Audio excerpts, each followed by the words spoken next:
Bendiciones, hermanos. Sean todos bienvenidos a Pater Noster. Te saluda tu hermano José Manuel Gutiérrez.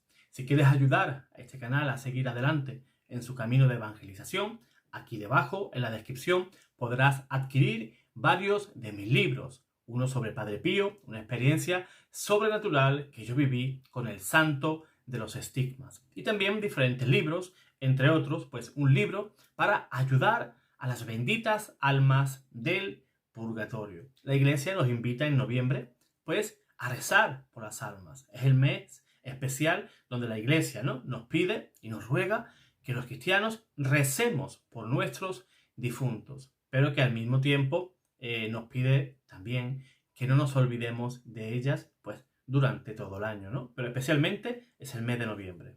Por eso no queremos que nuestros difuntos, nuestros seres queridos, queden olvidados. Y ese libro te va a ayudar, pues, a que cada día puedas, pues, ayudarles con una oración. Dispone de muchísimas oraciones en ese libro. Pues bien, hoy quiero contaros, pues, una visión de una santa, de Santa Magdalena de Pazzi, que fue una monja carmelita. Esta monja, pues, caía en éxtasis y su ángel de la guarda, pues, la llevaba al purgatorio. Pero lo especial de esa visión no es que allí vieran almas o simples almas de laicos, ¿no?, sino que también habían almas de monjas y de sacerdotes. Sí, como lo oyen, ¿no? Muchas veces pensamos que nuestro sacerdote, como está al servicio de Dios, como ministro de Dios, pues quizás la grandísima mayoría pues evita el purgatorio. Pero ¿qué dice el Evangelio? Que a quien mucho se le dio, también mucho se le va a exigir.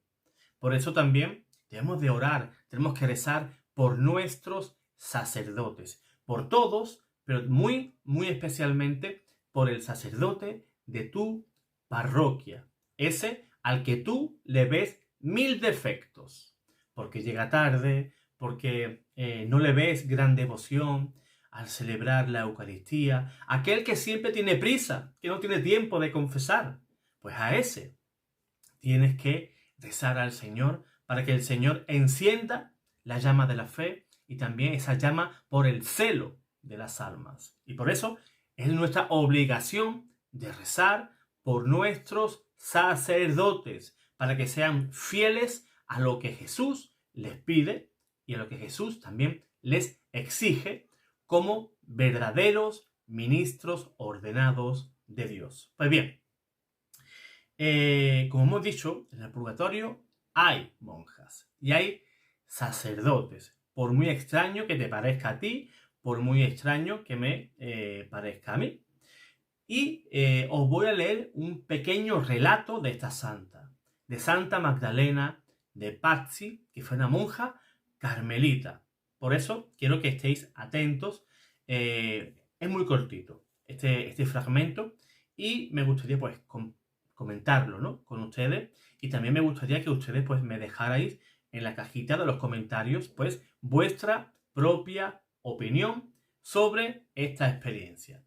Dice Santa Magdalena de Pazzi, que vivió entre los años 1566 y el año 1607, que fue el año cuando falleció. Esta santa decía lo siguiente: una tarde, mientras paseaba por el jardín del convento, junto a otras hermanas de la congregación, esta santa entró en un éxtasis profundo.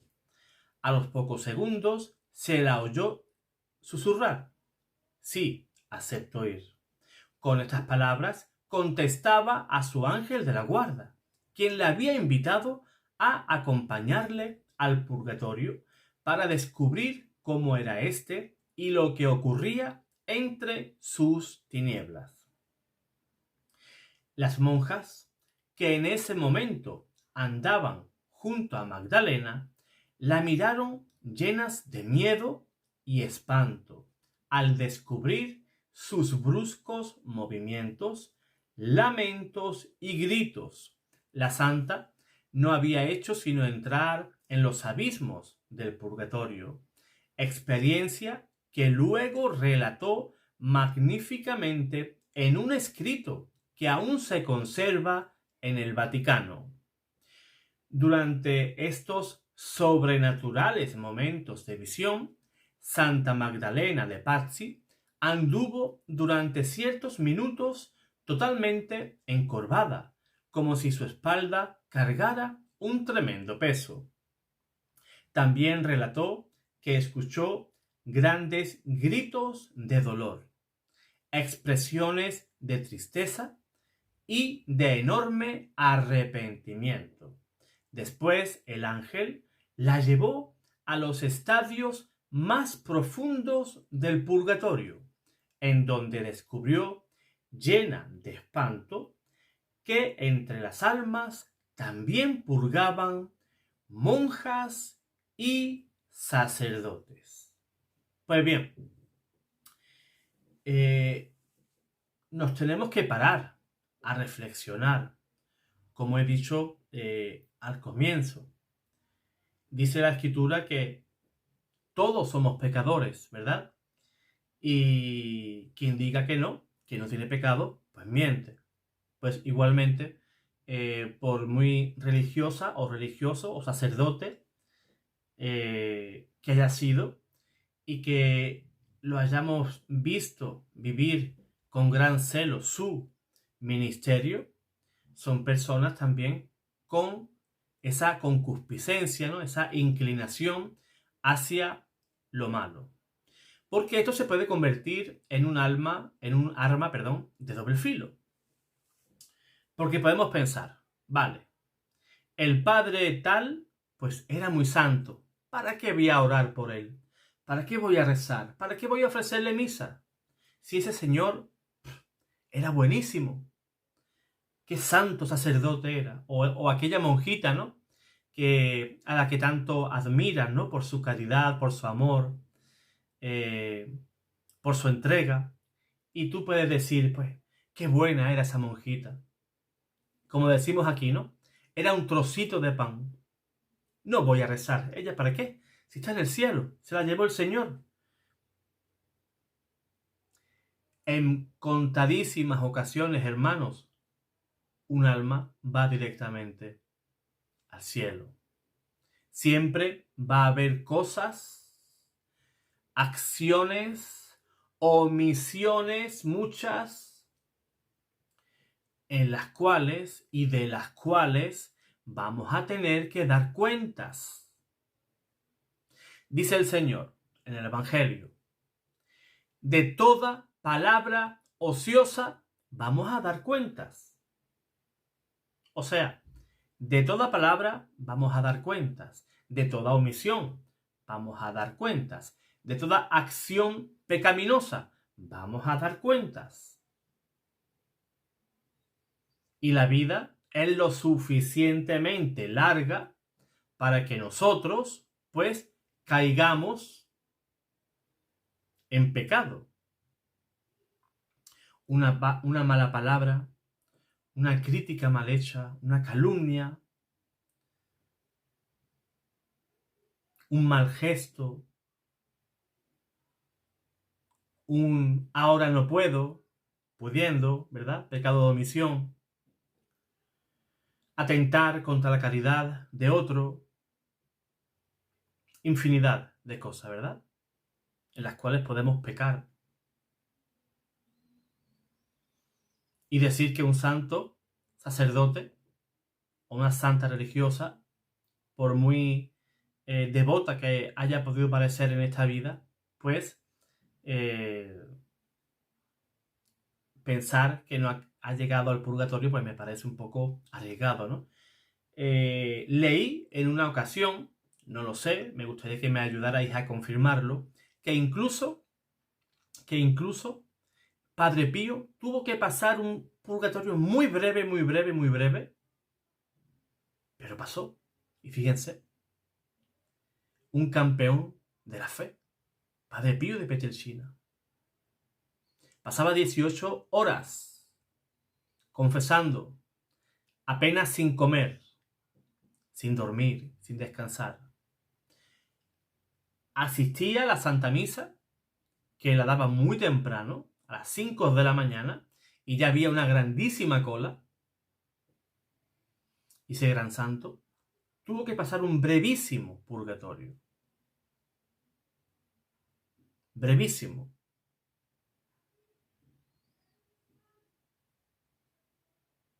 Por eso digo que si un campeón de la fe, un santo, un campeón de la santidad como Padre Pío, si tuvo que pasar un purgatorio muy breve, pues imagínate el purgatorio que debo de pasar yo.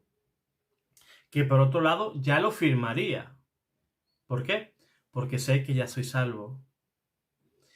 El purgatorio no es una segunda oportunidad, como dicen nuestros hermanos protestantes. Es que el católico piensa que si era borracho y se murió borracho, Dios le va a dar una segunda oportunidad. Eso no existe.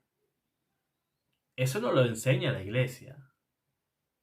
Eso es deformar, hacer un muñeco de paja de lo que verdaderamente enseña la Iglesia. No se puede coger una enseñanza y deformarla de esa manera. La Iglesia enseña: si mueres en pecado mortal al instante, te fuiste condenado. No hay segundas oportunidades. Por otro lado, la Iglesia enseña que si moriste en amistad con Dios, pero imperfectamente purificado, o sea, tienes cosas que retribuir, que no te dieron tiempo en esta vida, tienes que retribuirlas allí. Tienes que pagar hasta el último centavo. Como dice el Señor en Mateo 5:25.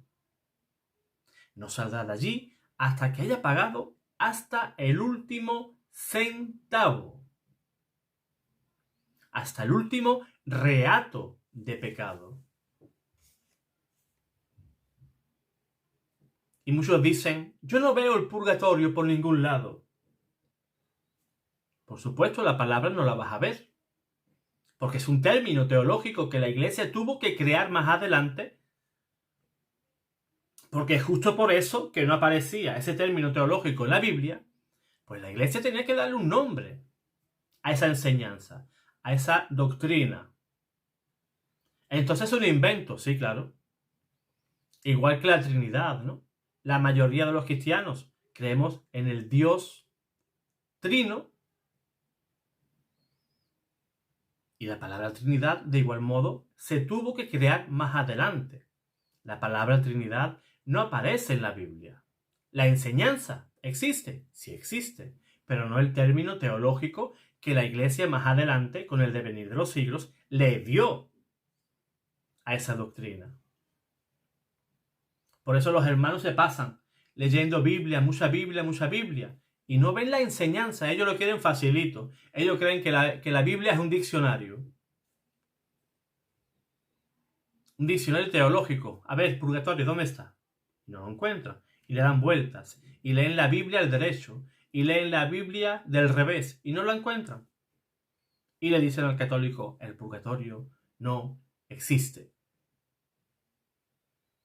Entonces, con esa regla de 3, si usamos su misma lógica, entonces Jesús tampoco nació, porque no aparece la palabra encarnación. La Iglesia creó también ese término, ¿verdad?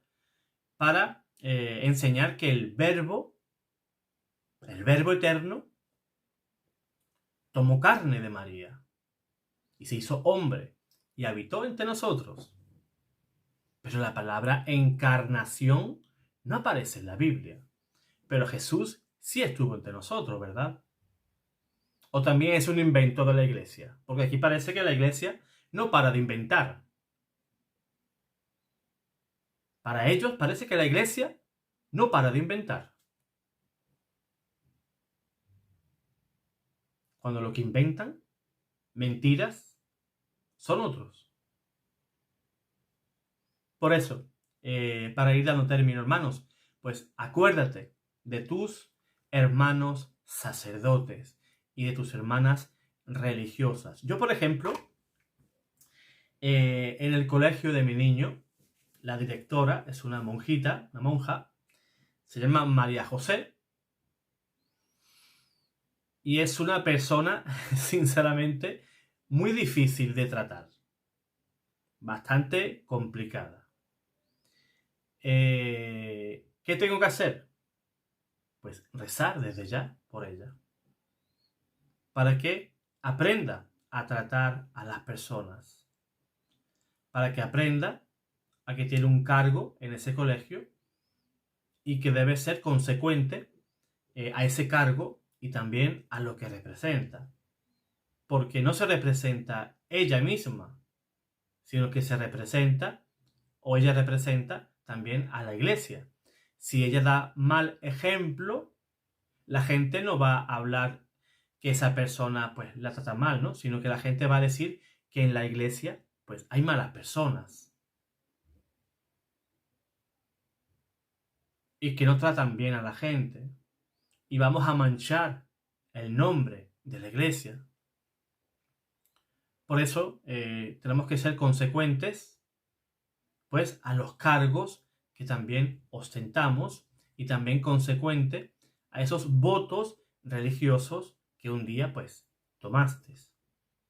Por eso es muy, muy importante esas personas que desgastan sus vidas por nosotros, pues que también nosotros les paguemos pues con nuestras oraciones ya desde esta vida para que esas personas se conviertan y sean verdaderas antorchas dentro y fuera de la iglesia. Y por supuesto también rezar por las almas de los religiosos y religiosas que se encuentren en el purgatorio.